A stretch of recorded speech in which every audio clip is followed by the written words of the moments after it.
KRI Nanggala 402 merupakan kapal selam kedua dalam jenis kapal selam kelas Cakra.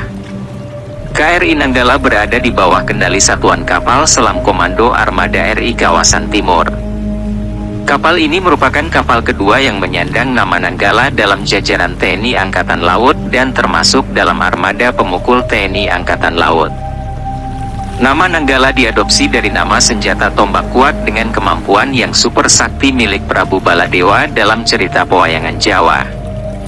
KRI Nanggala 402 telah hilang kontak pada Rabu, 21 April 2021 saat melakukan latihan penembakan torpedo di Laut Bali Utara. Diketahui, kapal selam ini membawa 53 awak. KRI Nanggala kemudian dinyatakan tenggelam pada Sabtu, 24 April 2021 oleh TNI Angkatan Laut setelah ditemukannya puing-puing yang diduga berasal dari kapal selam tersebut. KRI Nanggala 402 merupakan kapal selam bertipe 209-1300 buatan Jerman, yang dipesan oleh pemerintah Indonesia pada tahun 1977. Pembuatan kapal selam ini dimulai pada Maret 1978 dan diserahkan kepada pemerintah Indonesia pada tanggal 6 Juli 1981. KRI Nanggala pertama kali ditunjukkan ke publik pada hari ulang tahun TNI ke-36 pada 5 Oktober 1981 dan diresmikan penggunaannya oleh Menteri Pertahanan Keamanan Panglima Angkatan Bersenjata Jenderal TNI Muhammad Yusuf pada 21 Oktober 1981 di Dermaga Ujung Surabaya. Kapal ini juga memiliki saudara kembar yaitu KRI Cakra 401. KRI Nanggala memiliki berat selam 1.395 ton. Dengan dimensi 59,5 meter kali 6,3 meter kali 5,5 meter. Ditenagai oleh 4 buah mesin diesel, satu shaft menghasilkan 4.600 shp, shaft horsepower.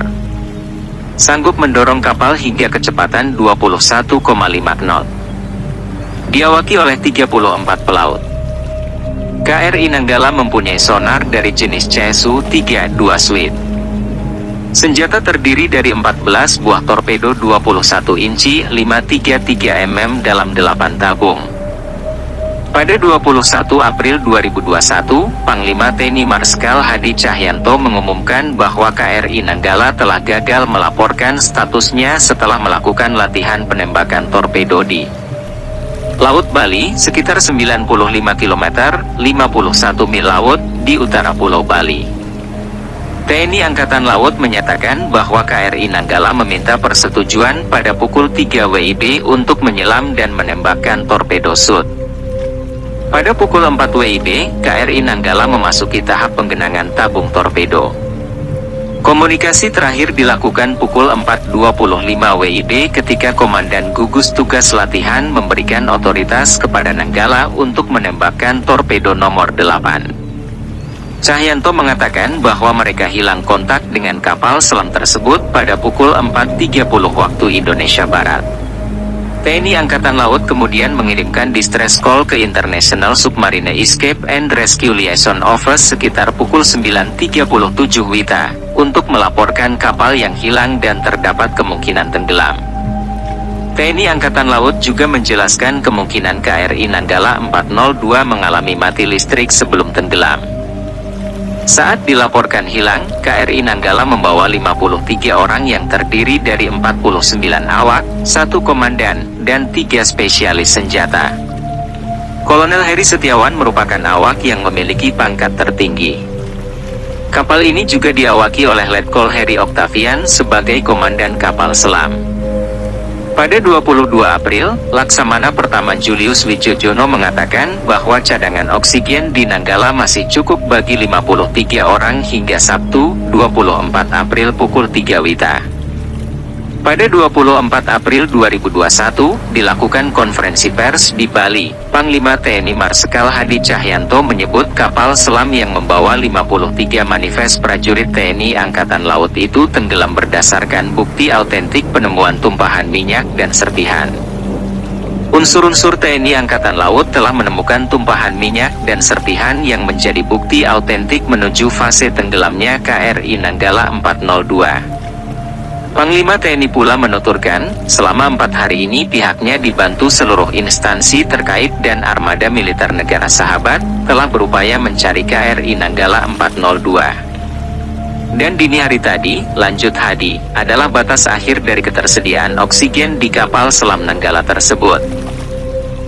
TNI Angkatan Laut bersama Polri, Basarnas, KNKT dan BPBD, serta aset-aset negara sahabat, seperti Australia, Amerika Serikat, Singapura, India, Malaysia, telah berupaya semaksimal mungkin untuk mencari keberadaan KRI Nanggala 402. Pagi dini hari tadi merupakan batas akhir life support berupa ketersediaan oksigen di KRI Nanggala selama 72 jam, pungkasnya.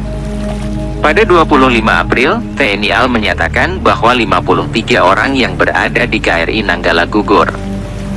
Pemindaian yang dilakukan oleh KRI Rigel menunjukkan beberapa bagian kapal selam, termasuk kemudi vertikal belakang, jangkar, bagian luar badan tekan, kemudi selam timbul, dan baju keselamatan awak kapal MK11. ROV dari MV Swift Rescue juga mendapatkan kontak visual bangkai kapal dan menemukannya terbelah menjadi 3 bagian. Bangkai kapal berada di kedalaman 838 meter, jauh di bawah kedalaman operasi maksimumnya yakni 500 meter di dasar laut. Setelah ditemukan, Kepala Staf Angkatan Laut Laksamana TNI Yudo Margono menyatakan bahwa TNI akan melibatkan SKK Migas untuk mengangkat badan kapal KRI Nanggala 402. Pelibatan SKK Migas dalam misi pengangkatan ini didasari atas kemampuannya di bidang pengeksplorasian minyak dan gas bumi lepas pantai. SKK Migas akan mengerahkan kapal Timas DSV 1201 yang dirancang sebagai kapal konstruksi di perairan dangkal maupun dalam dan memiliki alat yang mampu menyelam hingga 3000 meter.